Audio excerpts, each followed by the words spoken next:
Deuteronomy 19. When God your God throws the nations out of the country that God your God is giving you, and you settle down in their cities and houses, you are to set aside 3 easily accessible cities in the land that God your God is giving you as your very own. Divide your land into thirds. This land that God your God is giving you to possess, and build roads to the town so that anyone who accidentally kills another can flee there. This is the guideline for the murderer who flees there to take refuge.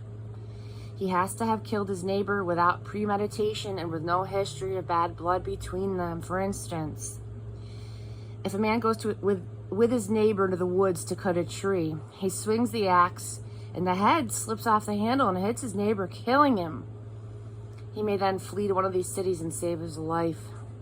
If the city is too far away, the avenger of blood, racing in hot-blooded pursuit, might catch him, since it's such a long distance, and kill him, even though he didn't deserve it. It wasn't his fault. There was no history of hatred between them. Therefore, I command you, set aside the 3 cities for yourselves. When God your God enlarges your land, extending its borders as he solemnly promised your ancestors by giving you the whole land that he promised them, because you are diligently living the way that I'm commanding you today, namely, to love God your God and do what he tells you with your life.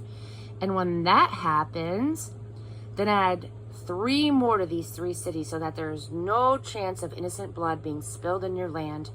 God your God is giving you this land as an inheritance.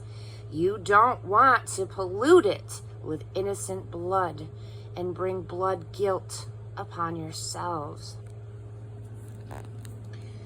On the other hand, if a man with a history of hatred towards his neighbor waits in ambush and then jumps him, mauls and kills him, and then runs to one of these cities, that's a different story. The elders of his own city are to send for him and have him brought back. They are to hand him over to the avenger of blood for execution. Don't feel sorry for him. Clean out the pollution of wrongful murder from Israel, so that you'll be able to live well and breathe clean air. Do not move your neighbor's boundary markers, the long-standing landmarks set up by your pioneer ancestors that defines their property. You cannot convict anyone of a crime or of a sin on the word of just one witness. You need 2 or 3 witnesses to make a case. If a hostile witness stands to accuse someone of a wrong, then both parties involved in the quarrel must stand in the presence of God before the priests and judges who are in the office at that time. The judges must conduct a careful investigation. If the witness turns out to be a false witness and has lied against his fellow Israelite, give him the same medicine that he intended for the other party. Clean the polluting evil from your company. People will hear of what you've done, and they'll be impressed that you put a stop to this kind of evil among you. Don't feel sorry for the person. It's life for life, eye for eye, tooth for tooth, hand for hand, and foot for foot. Chapter 20. When you go to war against your enemy and you see horses and chariots and soldiers far outnumbering you, do not recoil in fear of them. God your God, who brought you up out of Egypt, is with you. When the battle is about to begin, let the priest come forward and speak to the troops. He'll say, "Attention, Israel. In a few minutes, you're going to do battle with your enemies. Do not waver in resolve. Don't fear. Don't hesitate. Don't panic. God your God is right there with you, fighting with you against your enemies, fighting to win." Then let the officers step up and speak to the troops. "Is there a man here who has built a new house but hasn't yet dedicated it?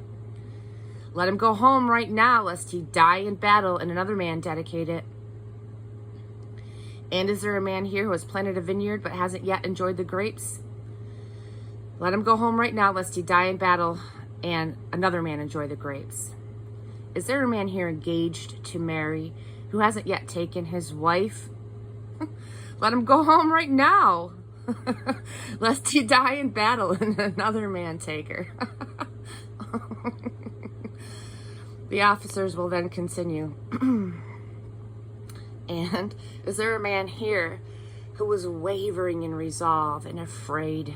Let him go home right now, so that he doesn't infect his fellows with his timidity and his cowardly spirit. When the officers have finished speaking to the troops, let them appoint commanders of the troops who shall muster them by units. When you come up against a city and attack it, call out, "Peace?"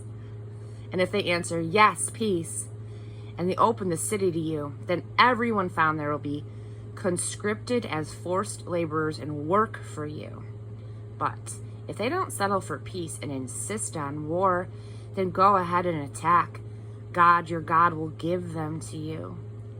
Kill all the men with your swords, but don't kill the women and children and animals. Everything inside the town you can take as plunder for you to use and eat. God, your God, gives it to you. This is the way that you deal with the distant towns, the towns that don't belong to the nations at hand. But with the towns of the people that God, your God, has given to you as an inheritance, it's different. Don't leave anyone alive. Consign them to holy destruction. The Hittites, the Amorites, the Canaanites, the Perizzites, the Hivites, and the Jebusites. Obeying the command of God, your God.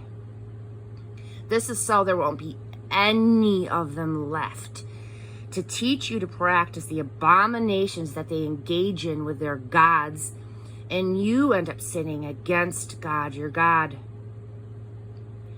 When you mount an attack on a town and the siege goes on a long time, don't start cutting down the trees and swinging your axes against them.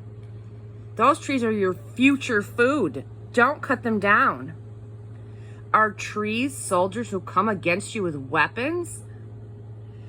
The exception can be those trees which don't produce food.